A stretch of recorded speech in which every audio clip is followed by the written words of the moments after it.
Hey guys, it's Omer from MMOs.com, and I'm doing another quick weekly news recap of all major MMO news and announcements for the week ending April 11th, 2016. This is episode number 38 of the recap, and the first bit of news this week comes from Blizzard Entertainment, and they said a cease and desist letter to the vanilla World of Warcraft private server Nostalrius, which reached incredible popularity despite Blizzard telling everybody that no one actually wanted a vanilla WoW server. The server reached a whopping 150,000 active users, with thousands of concurrent users online at any given time. Needless to say, the demand for a vanilla WoW server is definitely there despite the denial from Blizzard. I will talk more about this in tomorrow's podcast, so stay tuned for that. But for now, rest in peace, Nostalrius. Well, moving right along, we have a small bit of news from Armored Warfare regarding a brand new tank in 2017. I thought this was worth covering because the name of the tank is Altai. Yes, my last name is going to be an official tank in Armored Warfare, and it's based off the first Turkish-developed main battle tank since World War II, and it'll be launching sometime in 2017. Hopefully the tank is OP because it does have my last name, so it better be awesome.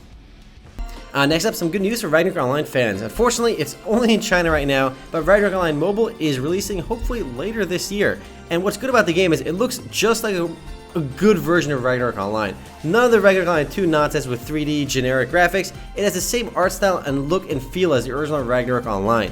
It's supposed to be a direct translation of Ragnarok Online's PC right to mobile, and that seems actually a lot of fun. Hopefully this does launch worldwide, or at least has no IP block so we can check it out, but right now it's only for China.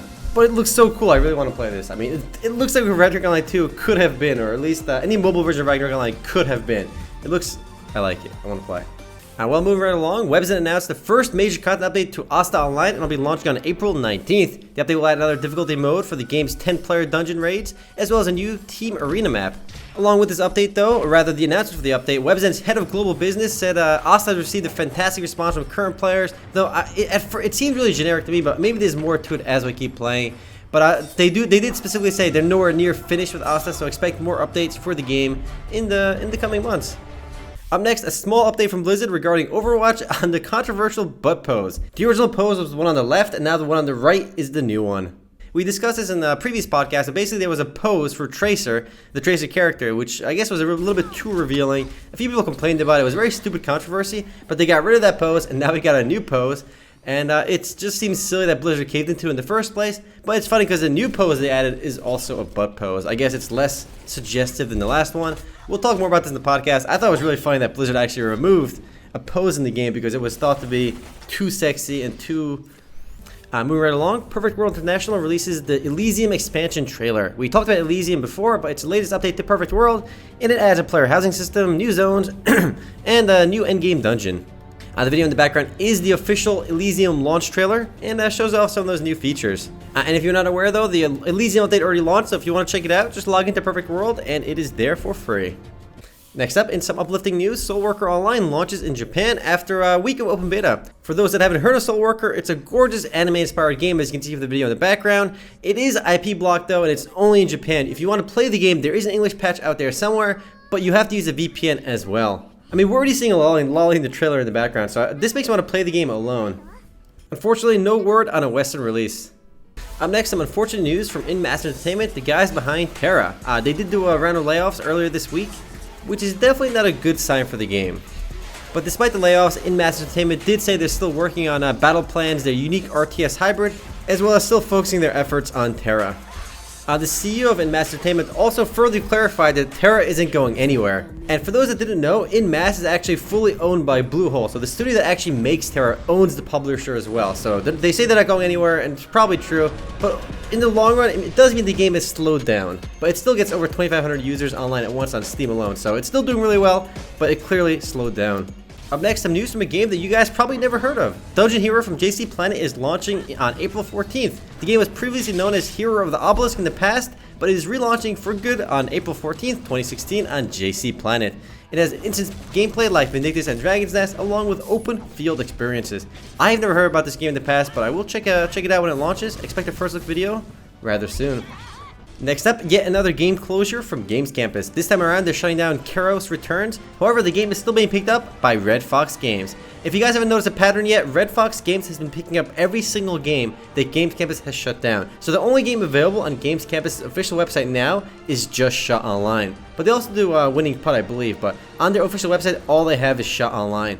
And we did learn recently that the CEO of Red Fox Games was the previous CEO of GamesCampus. So he's just taking over all the old licenses as their competitor shuts them down.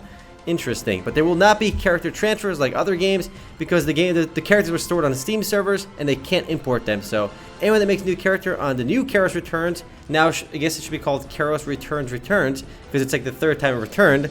But now if you make a new character, you will start at level 60 though, and that's to make up for the fact that you can't transfer characters. Next up, we have news for yet another game you guys probably never heard of. A game called Kritika Online is launching in Southeast Asia next month. It is in English, but it is in Southeast Asia, so there may be an IP block in place, but you can always use a VPN. The game originally launched in South Korea back in 2013, so it's not exactly a new game overall, but it should be new to us in the West. Expect the first look for the game once it launches, and that should be sometime next month in May.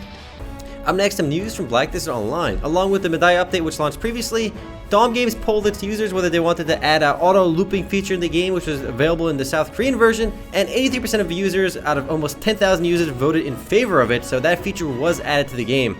The purpose of auto looping in the game is to level up your horse's stamina and stuff like that very quickly while AFK. Also in Black Desert News, they released some information on their sales. They sold over 400,000 copies in their first month, which isn't as high as some of the earlier pre-order estimates, but it's still an amazing number. They made a lot of money and the game is still very successful, and the servers are still super busy. Moving right along, we have some unfortunate news from Nosgoth. The game will be shutting down on May 31st.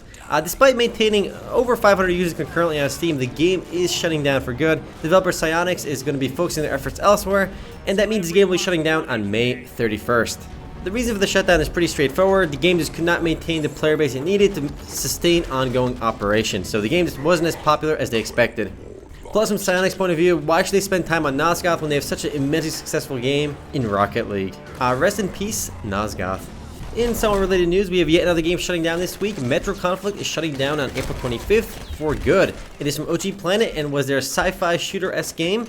And again, it'll be shutting down on April 25th, less than a year after open beta. Luckily, this isn't the only sci-fi-ish shooter out there. There is still First Assault from Nexon, which is still oddly in early access, so I'm curious where that's going to go. Rest in peace, Metro Conflict. The next and last bit of news this week comes from a rather obscure game in Kal Online. The game is originally from 2004 and from Enixsoft, and it'll be launching on Steam Greenlight. This is yet another older MMORPG relaunching on Steam to hope and capture a bigger audience. I suspect it's not going to work though, because it's a really old and obscure game, and it's not very attractive compared to today's games. There's still no guarantee it'll make it through the greenlight process, but given that Con Absolute Power launched and it's a private server, I suspect this will also make it. But anyway guys, that's it for MMO News for the week ending April 11th, 2016. I'll see you guys tomorrow for the podcast. Later guys.